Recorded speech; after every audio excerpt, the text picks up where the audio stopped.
Salut tout le monde, c'est Makoski et aujourd'hui on se retrouve pour une vidéo un petit peu particulière puisque aujourd'hui je voulais vous parler d'un truc. Donc vous avez tous entendu parler de cet adolescent qui s'est fait gifler par un chauffeur de bus et toute cette vague de soutien vers le chauffeur de bus notamment évidemment puisqu'il s'est fait insulter, etc.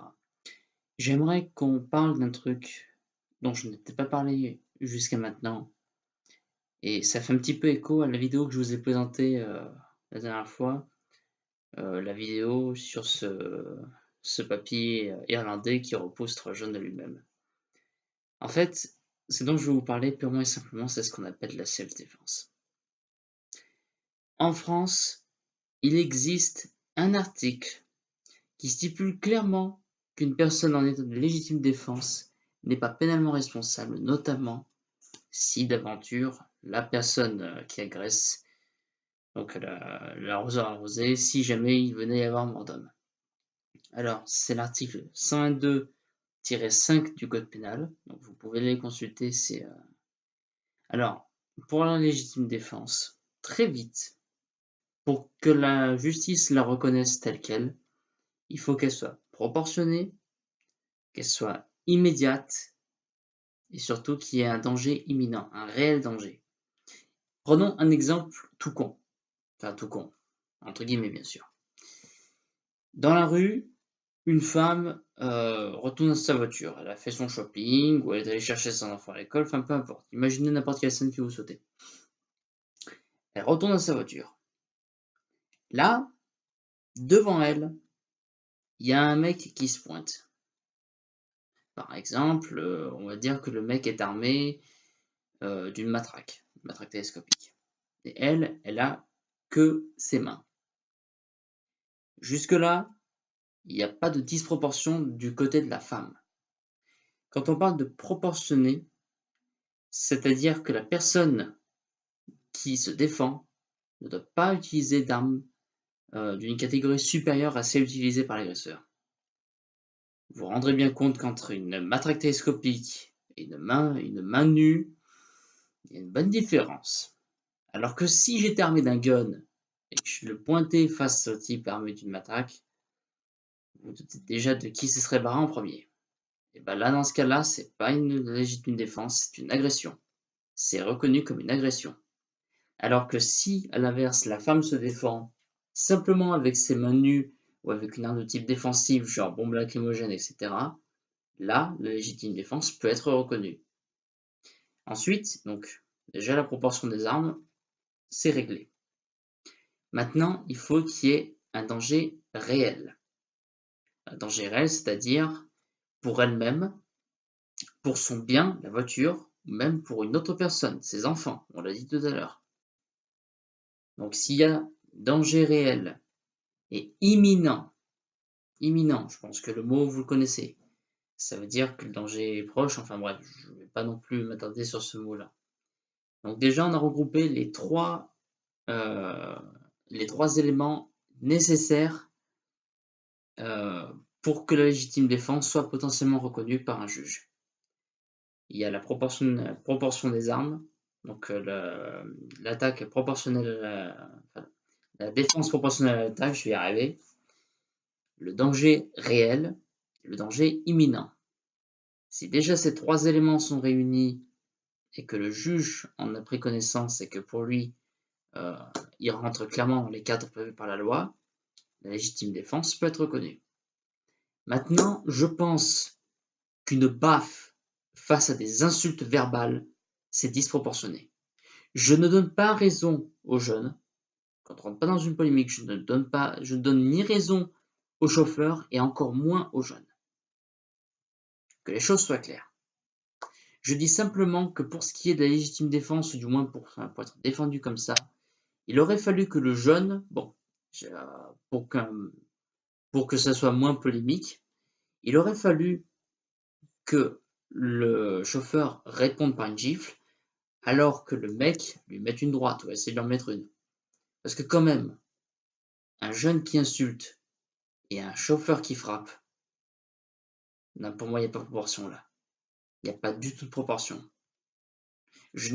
Maintenant, encore une fois, je ne me range ni d'un côté ni de l'autre. Je ne vais pas me faire l'avocat du diable, Mais je dis simplement que là, il y a une petite disproportion.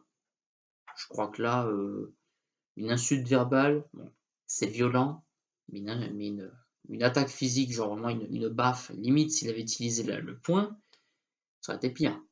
Ça, c'est aussi un truc à prendre en compte. Et ça, Frank Ropers en avait parlé. Vous pouvez consulter la vidéo où il explique comment mettre KO avec une gifle. Je vous mettrai le lien dans la description.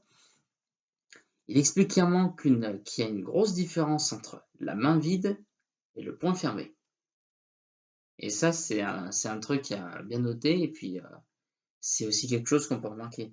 Parce que la différence entre une main vide et un poing fermé est plus grande. Avec une main vide, tu peux à la rigueur saisir.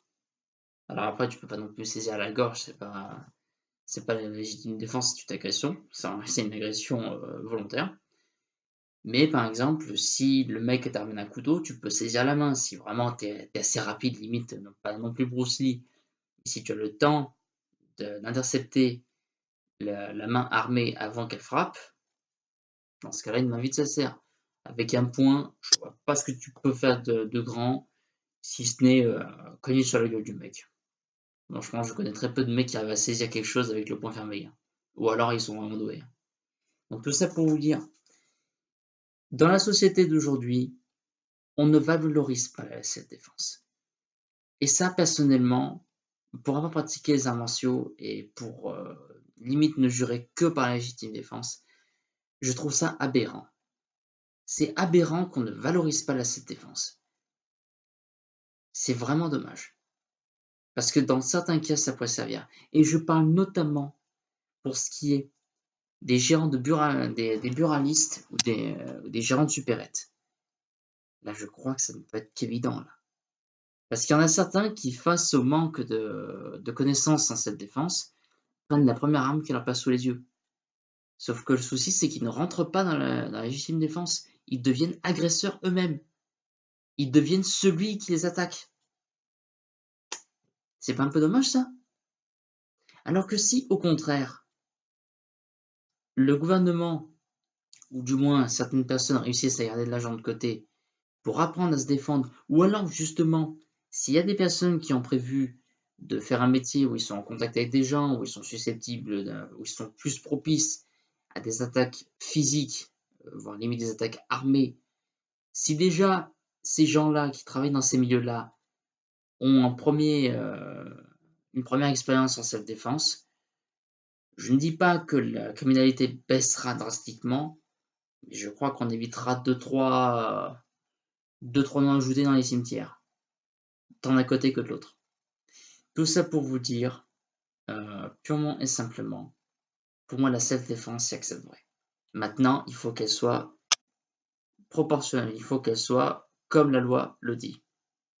Après, je ne veux pas non plus vous lire tout l'article parce que ça va vraiment être chiant, vous allez vous dire mais arrête un peu de radoter, Mako. Allez voir cet article-là, notez-le bien, article 122-5 du Code pénal.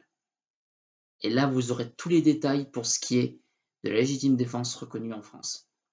Donc n'allez pas croire que c'est comme aux États-Unis, etc. Là-bas, c'est notre paire de manches. On n'est pas en droit anglo-saxon, on est en droit romain, et c'est pas la même chose. Donc rappelez-vous, pour une bonne légitime défense reconnue par un juge et donc reconnue par la loi, proportion de la défense par rapport à l'attaque, danger réel et danger imminent avéré. Voilà. Je pense que là, on ne peut pas faire plus clair comme point. Sinon, à part ça, je vous dis à très bientôt pour une nouvelle vidéo et rappelez-vous, la self-défense, ça peut servir. Allez, salut tout le monde.